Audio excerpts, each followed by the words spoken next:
Hey, it's Ryan Sessions, and now I'm going to be going over the TypeScript configuration to tell us how to be able to transpile TypeScript into JavaScript.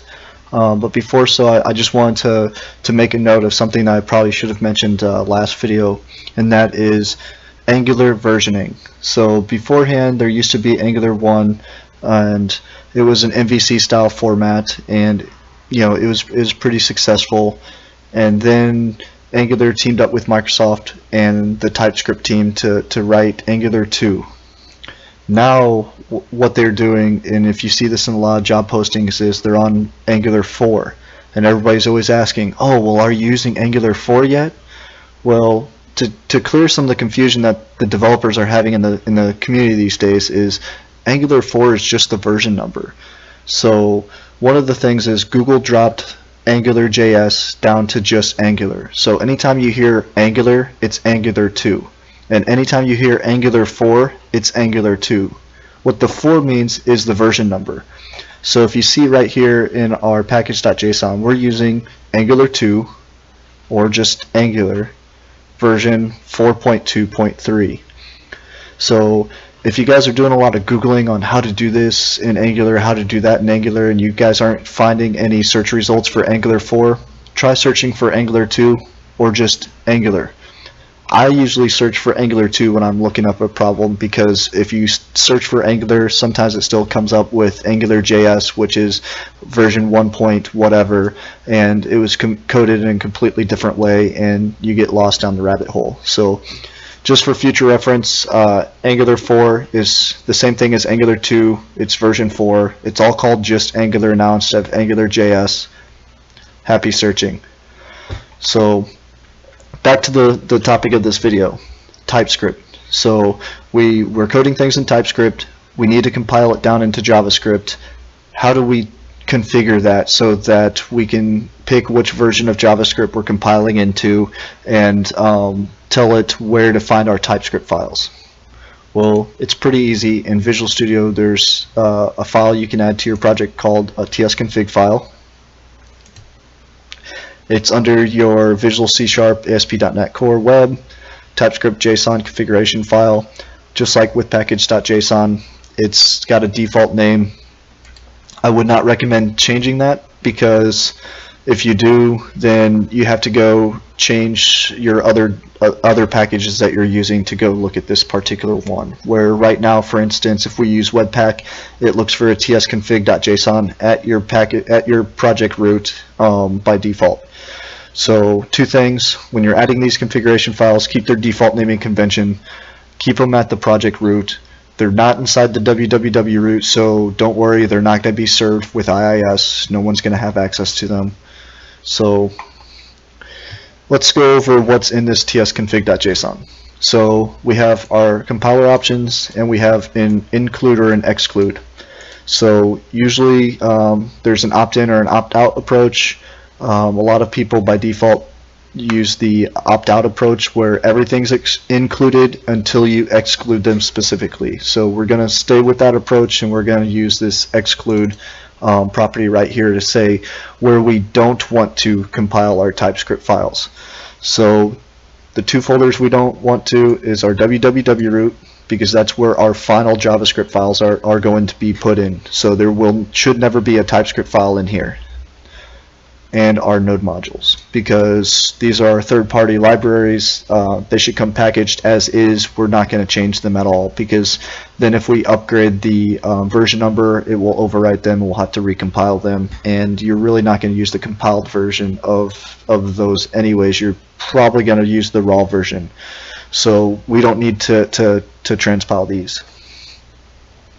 So back to the compiler options. So no omit on error and no implicit any. I typically don't use these. What this means is that anything that you don't declare as a type in TypeScript, it's going to just use an any type by default if it's set to false.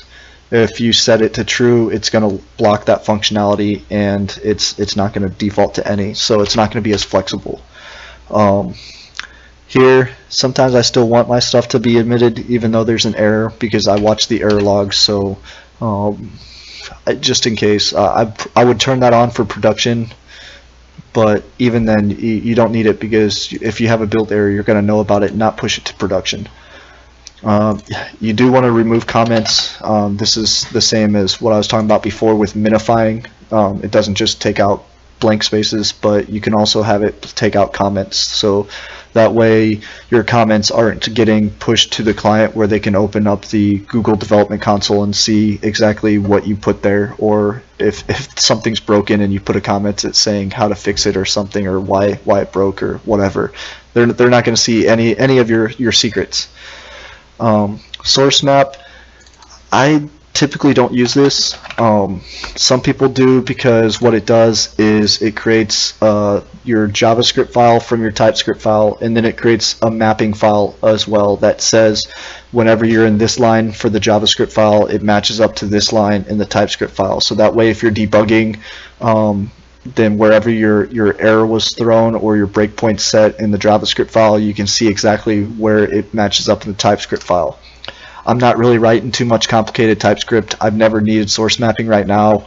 That's not me just saying that my code is all that great. What I'm saying is that at this point we don't need it, because your TypeScript is kind of self-readable. So what we do need is we do need to target ES5. ES stands for ECMAScript, which is the precursor to JavaScript. They're kind of one and the same for today's standards. We don't really know the difference. We just call everything JavaScript, but technically it's a version of ECMAScript. ES5 is the current standard that all the browsers understand. Some of the newer versions of ES, the newer browsers understand, but when building a web app, you can't trust everybody to keep their browser updated. So right now we're going to be compiling our TypeScript into ES5. There's a couple other things I added onto my other project that I needed. Let's add those in here now. So these two settings, lib and base URL. So we're using the ES6 library and the DOM library to look up anything that we don't understand as far as functions for transpiling between TypeScript and ECMAScript 5.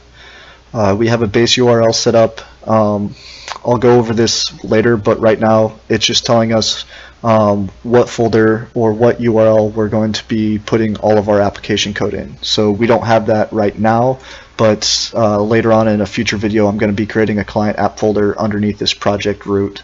So we're going to be using that. And I'll explain at a later time when we get into services and stuff why having this base URL really saves some typing and some confusion. The other two, and this is primarily used just because we're doing Angular, and as I said before, Angular has a lot of metadata stuff that gets added to it with your ng component, ng module, ng whatever. What that is that's called a decorator, and for some reason TypeScript really likes to admit this decorator metadata, or else Angular won't work. And if you don't allow experimental decorators, then if it's something that TypeScript doesn't understand, it's going to throw a compile error. So for all we know, Angular decorators are experimental. So we're going to just allow both of these. We're going to admit them, and we're going to allow experimental just to make sure our app works. So this is pretty common. This isn't duct tape. This isn't some workaround or anything like that. This is actually pretty common. I'm surprised it doesn't come default with the tsconfig.json. So that's it for this video. We set up TypeScript. We don't have any TypeScript yet, so we can't check if this configuration particularly works or anything. What we can do though is, once you get to a milestone, just keep building your project, right click on it and build. See what it says, and make sure that you don't have any surprises as you write a lot of code and then all of a sudden you have issues that you have to figure out. So let's see, this one says no inputs were found in the config file. This is my tsconfig. Specified include paths for that and exclude paths for. So I think what it's saying is we don't have anything in our project right now other than our wwwroot and our node modules folder, which are both excluded. So I wouldn't take this error too serious right now. I bet if we went ahead and built our client app folder and just add that right now, it might work. So let's check it out.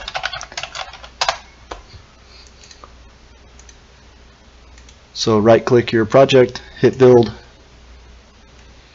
I'm still not liking that, but I wouldn't be too worried about that. We still have a lot of work to do before we can even run our application. So if anybody knows why this specific error comes up, feel free to leave a comment. I haven't ran into this before, but I know we'll get it resolved later on down the road when we get more pieces of the puzzle mixed in.